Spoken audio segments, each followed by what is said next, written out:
Coucou les gourmands, alors aujourd'hui je ne suis pas toute seule, je suis en compagnie de Nathalie. Nathalie est une de mes amies et ensemble nous n'allons pas vous faire une recette de cuisine mais nous allons vous faire une recette de gel désinfectant. Vous voyez le gel qu'on est tout en train de chercher parce que sur les pharmacies il est marqué no gel, no masque et on a quand même nos ados qui prennent le tram, qui touchent les barres et qui vont sans doute pas se laver les mains. On a bien envie nous de leur mettre un petit pot comme ça dans leur poche pour qu'ils fassent comme ça pour se laver les mains en cette période où on est tous un petit peu stressés même si on essaye de pas l'être. Alors Nathalie est pharmacienne et elle va m'aider à préparer du gel. On y va? On y va. Alors pour préparer du gel, on a besoin de différents ingrédients. On a besoin d'aloe vera, on a besoin de gel d'aloe vera. Évidemment on a cherché partout dans le quartier pour trouver du gel d'aloe vera qu'on n'a pas trouvé, mais on a trouvé des feuilles et donc bien gentiment le monsieur m'a expliqué comment est-ce qu'on récupérait le gel parce que c'est la première fois que j'utilise des feuilles d'aloe vera et donc c'est assez simple, on coupe, enfin, c'est assez simple, on n'a pas testé avant hein, donc voilà, et le gel qui est là au milieu, donc il m'a dit qu'on devait prendre des tranches et que on pouvait récupérer le gel comme ça au milieu. C'est assez facile à faire en fait. Bon Nathalie, pendant que moi je nettoie le gel, tu m'expliques un petit peu, enfin que je nettoie l'aloe vera, tu m'expliques un petit peu les bienfaits de l'aloe vera? Donc l'aloe vera, c'est une plante qui pousse dans les pays chauds. On les trouve à peu près sur tous les continents pour peu que la température soit suffisante. Et c'est une plante qui est utilisée depuis très très longtemps, spécialement en usage externe. On l'utilise en cosmétologie parce qu'elle a des pouvoirs antimicrobiens et aussi des pouvoirs hydratants. Ce qui permet donc de faire un gel qui ne va pas abîmer les mains. Et même si on utilise ce gel 10 fois, 20 fois, 100 fois par jour, on n'aura pas la peau de crocodile. Oui, merci. C'est un petit peu gluant quand même. Hein. C'est un gel. On a combien là? 132. Mais on peut en faire plus. On devra juste ajuster les proportions. Les proportions, oui. Alors, nous avons donc nettoyé l'équivalent de 300 g de gel d'aloe vera. Alors, Nathalie, qu'est-ce qu'on rajoute à nos 300 g de gel d'aloe vera?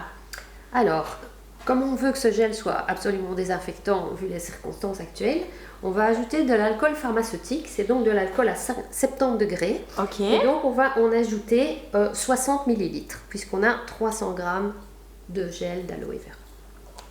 Alors, avant de commencer notre recette, on a évidemment bien nettoyé tous nos récipients avec de l'alcool et on a aussi bien lavé nos mains. Donc on rajoute l'alcool à 70 degrés. Et ensuite, on va ajouter du tea tree. C'est une huile essentielle. On va en ajouter 60 gouttes. Alors d'abord, ça sent assez bon. Donc ça donnera une petite odeur au gel.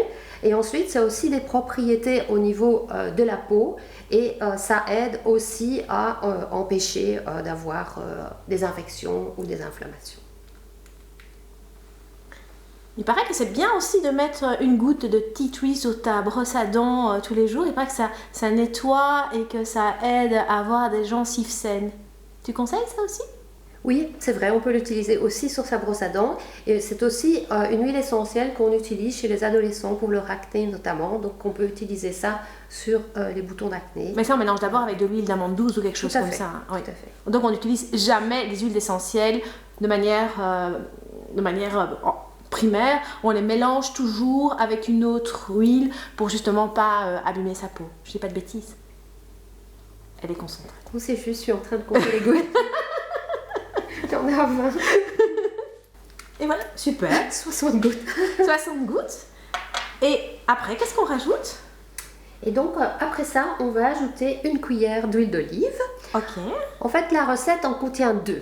Mais on s'est dit qu'on allait faire un test et donc on va d'abord ajouter une cuillère pour voir si c'est pas trop gras. Si la texture nous plaît ou si on préfère en mettre un peu plus.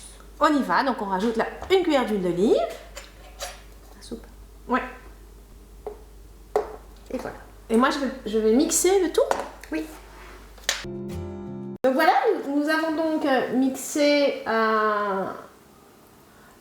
nos ingrédients de manière à obtenir un gel un peu gluant.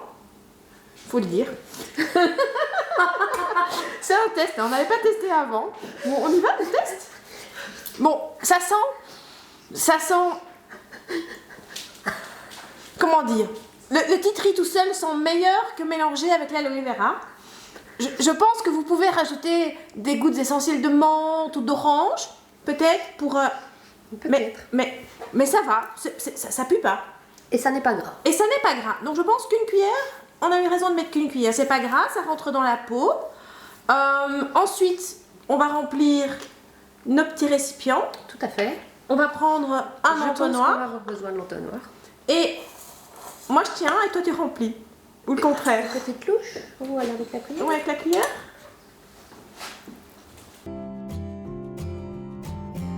Je pense que c'est bon. Super. Parfait. Alors, nous voilà avec notre petit récipient de gel désinfectant fait maison. On va pouvoir le mettre dans la poche, le glisser dans la poche de nos enfants, de nos ados demain pour prendre le tram et aller à l'école. Alors, on a quand même une astuce de grand-mère. Bon, ça c'est une recette qui est sympa, qui est relativement facile si vous arrivez à trouver des ingrédients. Mais bon, on sait très bien que pour l'instant, trouver de l'alcool et de l'aloe vera, c'est pas si évident que ça. Alors, on a aussi l'astuce de grand-mère, Nathalie, qui est... On peut utiliser aussi de l'eau de Cologne qu'on met dans un spray et qu'on utilise comme un gel désinfectant quand on en a besoin.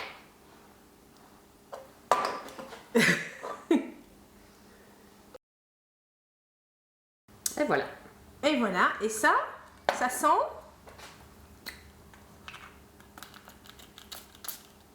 Ça c'est pratique. Et ça sent bon. Ça sent bon.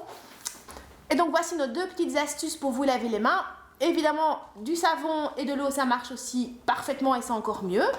Merci Nathalie de m'avoir assisté dans cette vidéo. Et Avec si plaisir. vous avez aimé cette vidéo, n'hésitez pas à liker et à partager. À bientôt.